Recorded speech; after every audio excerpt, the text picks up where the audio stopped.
용서란 것은 참 불편한 주제이다. 성경에서 용서란 말이 많이 나온다.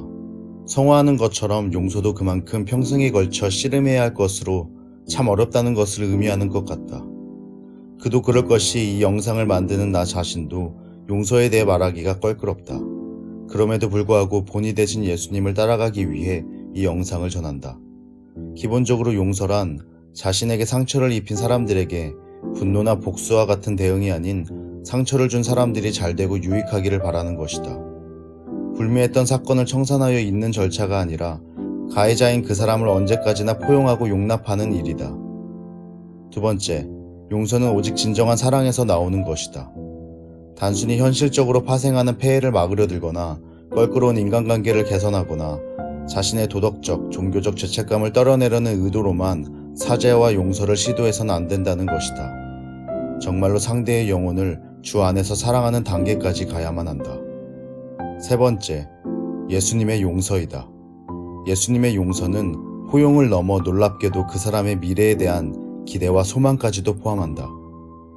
예수님을 부인했던 베드로는 부활하신 예수님을 만난 후에도 다시 업으로 돌아가 그물을 던졌던 사람이다. 그런 베드로에게 주님이 찾아오셨다. 아직 베드로는 예수님께 용서를 빌지도 않은 상태였다. 그때의 대화가 인상적이다. 요한복음 21장 15절. 그들이 조반 먹은 후에 예수께서 시몬 베드로에게 이르시되 요한의 아들 시몬아 내가 이 사람들보다 나를 더 사랑하느냐 하시니 이르되 주님 그러하나이다. 내가 주님을 사랑하는 줄 주님께서 아시나이다. 이르시되 내 어린 양을 먹이라 하시고 예수님께서 베드로에게 하신 말씀은 용서한다 혹은 베드로야 너 왜 나를 배반하고 도망갔니? 가 아니라 내 양을 먹이라 는 사명을 부여하셨다. 내가 너를 포기하지 않았어. 나는 너에게 소망이 있어. 단순히 용서로 그치는 것이 아니라 용서한 사람에 대한 기대와 신뢰와 소망이 깃들어 있다. 그 신뢰에서 참된 용서가 이루어졌음을 확증할 수 있다. 예수 그리스도 안에서 진정한 용서는 용서받는 자와 용서하는 자 모두에게 해당하는 일이다. 영화 밀양에서 전도연의 아이를 죽인 범인은 예수님이 자신의 죄를 사하여 주셨다는 것을 믿고 자신을 용서하러 간 전도연 앞에서 스스로 자유로워한다. 성경의 죄와 관련된 제사 중에 속죄제와 속건제가 있다. 두 제사 모두 여호와의 명령을 어긴 경우에 죄를 용서받기 위해 드리는 제사라는 점은 일치한다.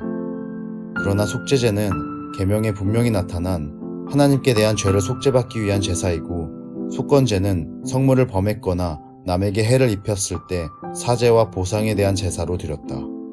또한 속건제는 상대방 피해에게 5분의 1을 더하여 드리는 배상의 성격이 들어있고 개인적인 것이었다.